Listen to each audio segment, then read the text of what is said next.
welcome to the Explainer. You know that little bit of magic where you snap a photo on your phone and suddenly, boom, it's just sitting there waiting for you on your laptop? That's the cloud in action. We hear the word cloud all the time, and honestly, it can sound pretty intimidating, kind of like tech jargon that you just nod along to. But today we're doing a total, no-nonsense breakdown of how this infrastructure actually operates, and we're going to culminate in a step-by-step Google Drive setup guide so you can rapidly deploy your very own optimized workspace. So, what exactly is the cloud?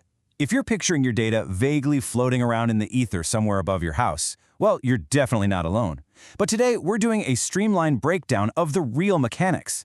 Absolutely no confusing jargon, just a clear look at how the gears turn before we roll up our sleeves and get our hands dirty with the practical deployment. Okay, let's dive into this. Here is our roadmap for the Explainer today. We'll start with demystifying the cloud, move right into how the cloud works, explore the benefits and everyday uses, discuss keeping your files safe, and finally, we'll wrap up with that step-by-step setup guide I promised you. Section 1. Demystifying the cloud. The basics of online storage. Before we deploy our own cloud environment, we really need to talk about the baseline risk of local storage. Keeping files directly on a single device makes them entirely vulnerable. I mean, if you spill coffee on your laptop or it gets stolen, that data is just gone. Cloud storage, on the other hand, is simply saving your files on the internet instead of storing them only on your physical device.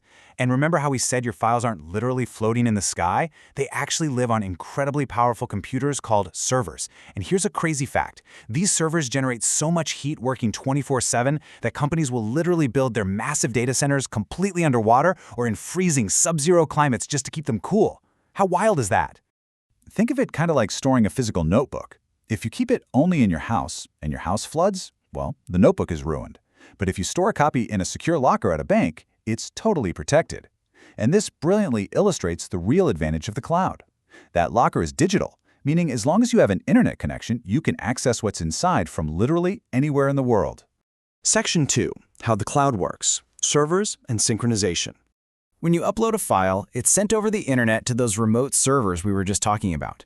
The incredibly reassuring part here is that these facilities are maintained by giant, established companies whose entire existence revolves around keeping your data safe and available around the clock. This relies heavily on a concept called synchronization. It means updating a file on one device automatically updates it everywhere, instantly. If you tweak a spreadsheet on your phone during your morning commute, synchronization ensures that the second you open your laptop at the office, that updated version is already sitting there waiting for you. It's totally seamless. Section 3. Benefits and everyday uses. Why you need cloud storage. Shifting our focus to real-world applications, I guarantee you are likely embedded in this ecosystem right now without even thinking about it. If you back up high-res pictures to Google Photos, organize school or work spreadsheets in Google Drive, share project folders via Dropbox, or even just send a simple email attachment, you are actively relying on cloud infrastructure. What this really boils down to are 4 core benefits. First, access from anywhere. Your workflow isn't tethered to a single desk anymore. Second, backup and protection, ensuring a crashed hard drive isn't a catastrophic tear-your-hair-out event. Third, saving space, and this is a massive pain point for literally all of us. You can offload gigabytes of heavy video files to free up your local phone or computer memory. And fourth, easy sharing. No more bouncing huge, annoying email attachments that get rejected because they're too big. You just send a quick link and you're done. Section 4. Keeping your files safe. Security and best practices. Whenever we centralize data online, there's a completely valid concern about security. Is your personal data really secure out there? The short answer is yes, absolutely. Top-tier providers use advanced encryption and robust login protection.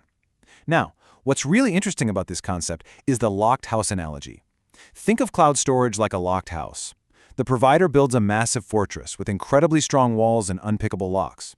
But ultimately, you are the one holding the key, and your security really depends on how you manage that key. You maintain that security with a few essential everyday practices. First, use a strong and unique password. And no, password 123 does not count as a strong, unique key to the castle. Second, keep your login details completely private. And third, absolutely turn on two-factor authentication. Seriously, treat these 3 steps as non-negotiable for a secure workflow. They are total game changers. Now, in terms of cost, if you're just setting up a new ecosystem, you can start completely risk-free. Most platforms offer a free version with plenty of storage for basic documents and your standard photos. You really only need to scale up to a paid plan later if you're regularly archiving massive, high-definition media files or huge complex project folders. Section 5. Step-by-step setup guide. Let's move to and see how this builds into getting started with Google Drive. We've covered the infrastructure. Now let's build the practical deployment we promised earlier. This is the payoff. Here are the exact steps to get Google Drive running instantly. Step 1. Choose Google Drive as your starting hub. Step 2. Account creation. So the crucial point is, if you already use Gmail, your Drive is actually already waiting for you. If not, simply head to the Google Drive website and create a quick, free account using your current email address. Step 3. File upload. Once you're logged in, just hit the prominent New or Upload button, select your critical files right from your local device, and let them sync straight into your brand new cloud environment. Boom! Done!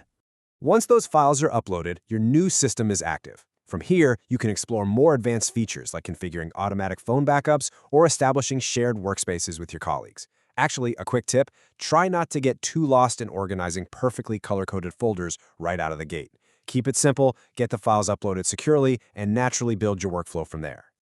Deploying this kind of flexible, secure storage infrastructure literally removes the constant anxiety of hardware failure, and it dramatically streamlines how you manage your data every single day. You have the steps, you have the knowledge, so what's the very first file you're going to secure in your new Drive today?